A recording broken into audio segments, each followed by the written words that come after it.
Hello, everybody. Good afternoon and welcome. Welcome. We're so glad you could join us today. We said we knew it was going to be important to keep open communication and have some touch points throughout the year. And we try to do this on days when we think it kind of matches up with some curriculum director meetings. I hope this works for you. Welcome, everybody. Is it okay? It's 12 o'clock. So we're going to go ahead and get started. And we are recording this, right? So we can share with people. I heard from several people who have a lot of conflicts. We know that's happening a lot right now. We're glad you're here, though. Thank you for joining us today. Just to remind you, I'm Mary Trace, and I'm an Administrative and Educational Services Department, and we have our COSA Coaching Literacy team here. Michelle Wagner, Colleen Whalen, Mary Lou Strumple, Laura Gabriel, and Melissa Wilson. They are the ones that are implementing the COSA initiative, working with your coaches. And we also want to be here to support you too, as the decision makers and the COSA coordinators. So what we want to do is just take a little bit of your time today and have some touch points throughout the year to keep communication going, find out ways we can continue to support you. We want to talk about professional learning opportunities for your COSAs and what that might mean. Our literacy coaching team has been meeting with COSAs. We call them COSA touch points. And what data are we lifting from that? What is that looking like? What are we learning? And we also have been collecting data, and I know some of you have been involved in that because we are interested in continuous improvement, just like you are. We know you care about that too. And so we do have some key findings. We have a key findings report that we're going to share with you that includes the data points that we collected and have analyzed. So I'm just going to welcome you, and I'm going to just let the COSA coordinating team just jump right in. So we want to start off by just sharing a couple of professional learning opportunities and really gauge your interest level and how many copies of the book that we're hoping to do a book study on.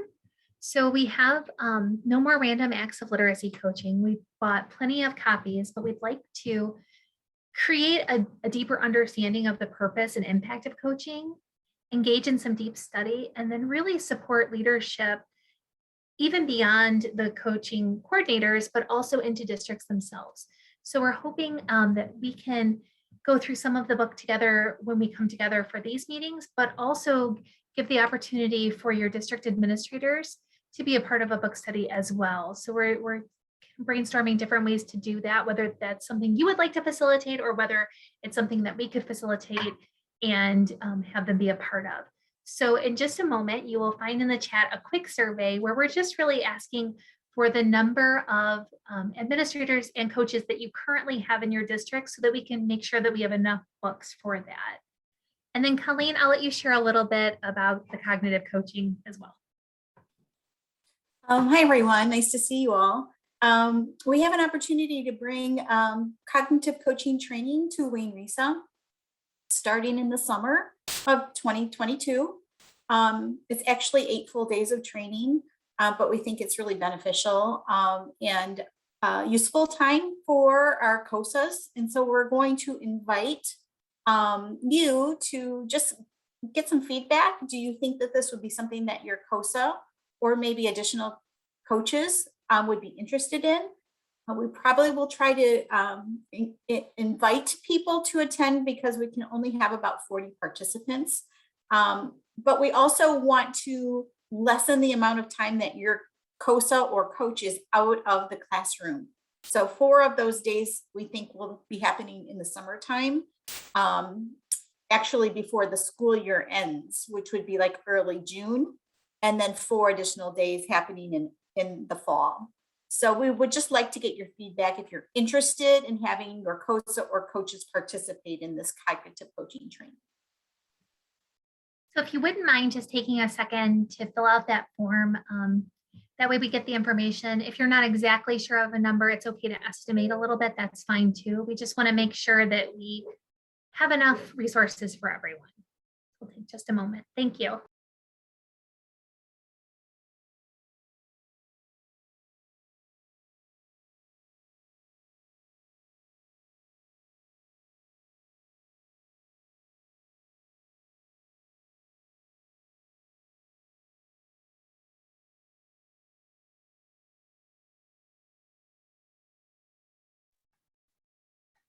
All right. So as Mary mentioned at the beginning, we do have the blessing of hosting quarterly touchpoint meetings with your COSAs. And that really goes in trend this year with our intentionality around what we share with you as coordinators, how and what we share with our COSAs, because we know especially this year, time is precious. And so when we get together with them at these quarterly touchpoint meetings, it's a 20-minute conversation between us and the COSA, really digging into what are your successes, what are your conundrums, and really what's on your mind and your heart and your plate this year. When we think about coming together with you as COSA coordinators, we again think to that continuous communication, that consistent and coherent communication that we strive to have this year. And so when we come together for our 45-minute meeting, we're really looking at those system level pieces. We're looking at what can you do in your roles in order to really make sure that the COSA model is implemented in the way that is research-based, as well as bringing in our principal and building leaders within what the hopes are and expectations for the COSA's time. So when we look at the data we collected from the touchpoint meetings this fall, and we'll share this information each time we come together to see what shifts or changes might be gathered. I'll give you a moment just to process what you're seeing.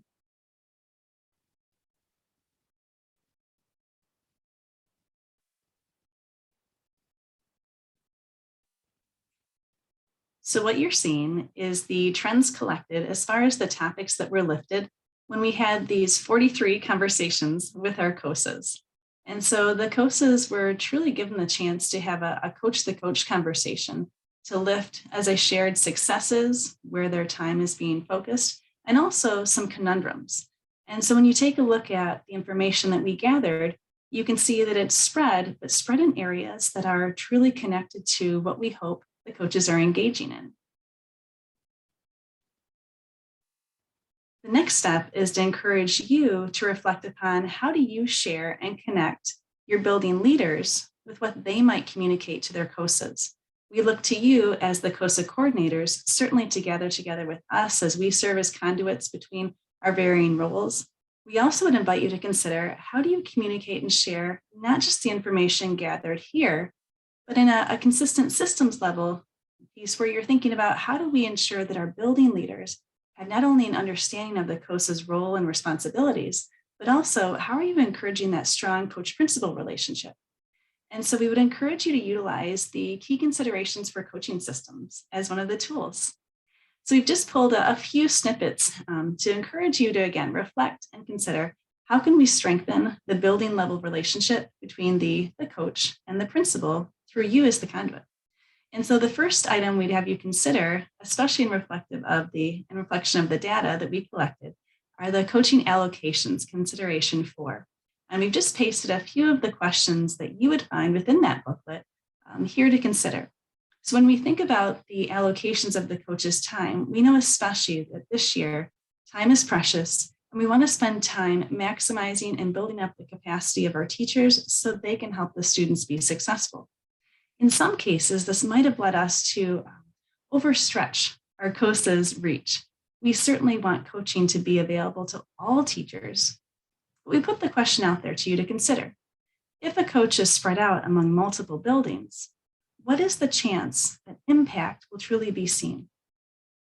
So at a systems level piece, we ask you to consider what might it look like to prioritize where a COSA's time is spent.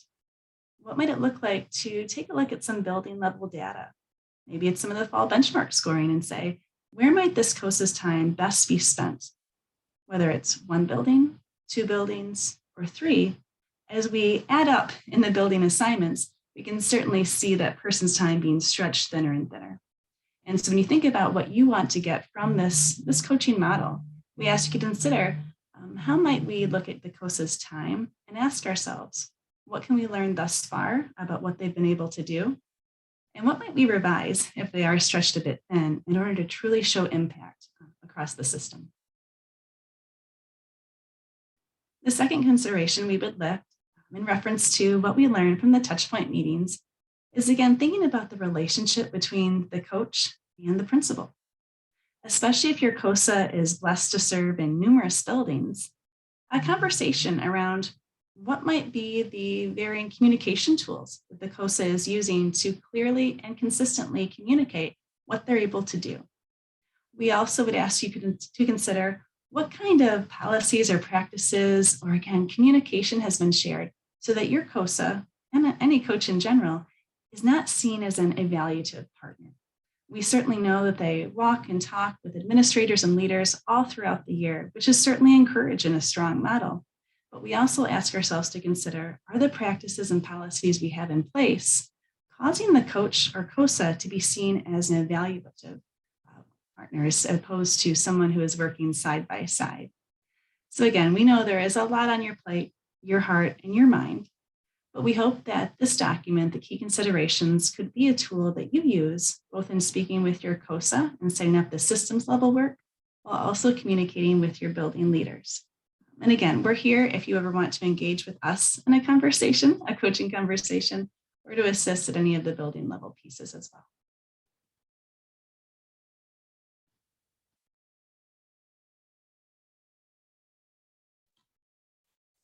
Hi, everyone. We are so excited to share our key findings from the data that we collected over the first year of this initiative with you. You are our first eyes on this work. I'm going to put the link in the chat for Mary Lou and I and everybody on this team. We kind of lived and breathed this for all of last year in different ways, trying to make sure that the data was collected, was where it needed to be, and then just filtering through it and using our assessment consultants who happily analyzed it and pointed us in the right direction, and then just writing it up so that it was manageable. It's longer than we wanted it to be in the sense of we thought we'll just give you a brief summary, but there was a lot to report. And we're so excited. Like I said, I can't say that enough because this data means so much to me personally in the sense that I think we saw growth even during this pandemic. And that just makes me so proud of all that everyone did, all of the stakeholders involved. So I've shared that document link with you. What we thought we would do is just have you just take some time to read through it. There is an infographic at the end that spells things out as far as some of the, just boils it down into some, just short snippets, but go ahead and take some time. You can turn off your camera, read the document, select two of the most meaningful accomplishments that you see in the data that's been analyzed. Reflect on why that really resonates with you, why you think it might have an impact on your educators or on the students. And then we'll come back. We thought we'll give you 20 minutes to do this, to just read quietly, and then we'll come back and just share some thoughts as a whole group. Welcome back, everybody. I hope that gave you enough time to look through the document. So we're curious whether you want to unmute and share, or if you would like to add to the chat what you found to be most significant in terms of how it impacts the educators in your buildings or the students. We're just curious to see what you think.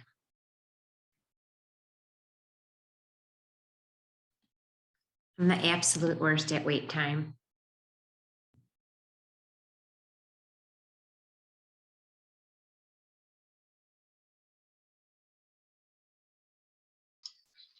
I think it's great to see that our COSAs are building their self-efficacy, right? That they see that they feel they're getting better at their jobs, and that's great.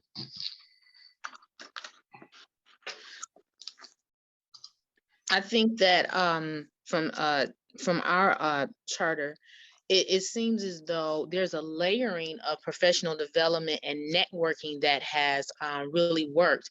Our COSA, who is really well versed as administrator, but she also understands the importance of implementing that self-efficacy and building that in the teachers as well as the students and the other admin. And that's been an added value because it keeps it in the forefront of the students' minds and the teachers and administration. So it's really been a great support, and those numbers are really impressive considering this is only the second year, to my understanding. With the implementation, you're seeing the outcomes as far as the normal practices of the teachers. So very impressed. I think that the students' literacy identities building that also was very positive. You know, it was a difficult year, and I know that there were a lot of discrepancies in how the student surveys were administered, but the fact that there was the positive identity building, you know, identifying as a reader, I think is very positive for the future.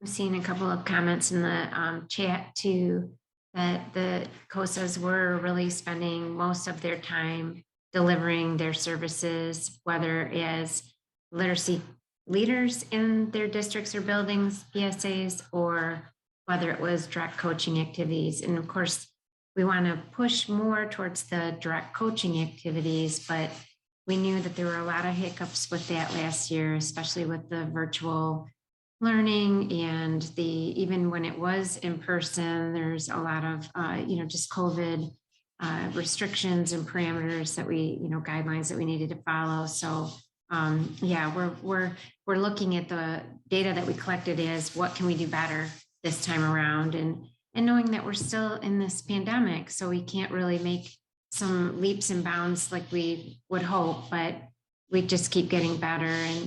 And as Stefan said, it's just such a great thing that the COSAs themselves are feeling more and more confident about what they're doing.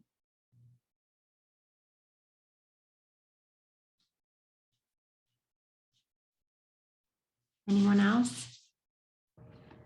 Do you think that, can you hear me? Okay, first time using this computer. Do you think that the 31.5% of the other type of professional learning last school year had to do with the coaching COSA position being new and them getting the information out to everyone, and not just walking in and saying, well, are you using the literacy essentials? They needed to present the literacy essentials to everyone first. So do you anticipate that that was part of the reason and the number will go down this year?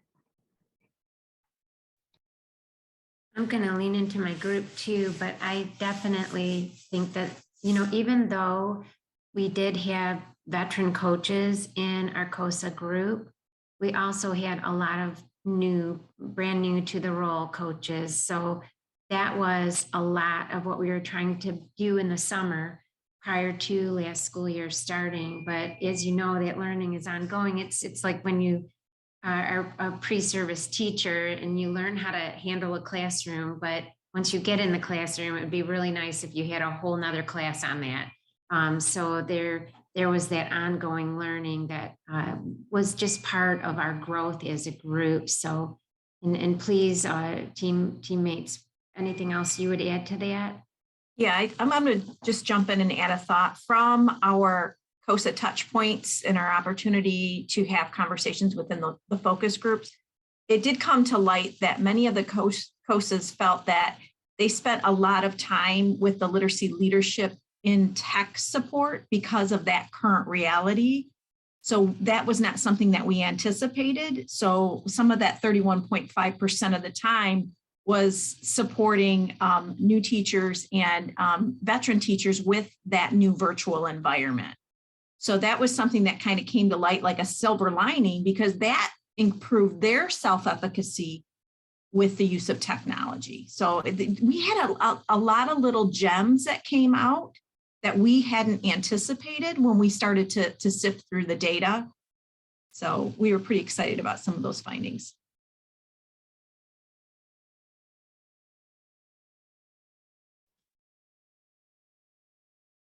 And then just talking to one of the COSAs this morning, right now she's doing the student surveys, and we just had an informal chat about what valuable information that is to talk to a teacher about what the students are interested in reading, what motivates them, what are some of their insecurities about reading loud or, choosing books, or there's just so many little pieces of that tie into the achievement. It's the backbone of the achievement. So you have to have the motivation and interest first.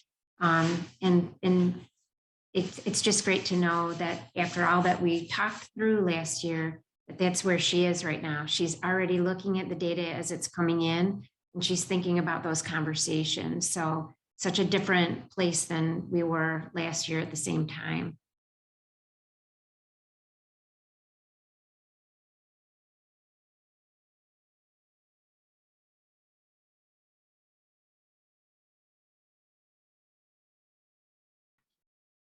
I want to honor everybody's time. Thank you so much for those of you who added to the chat or to this conversation, for just reading it so carefully.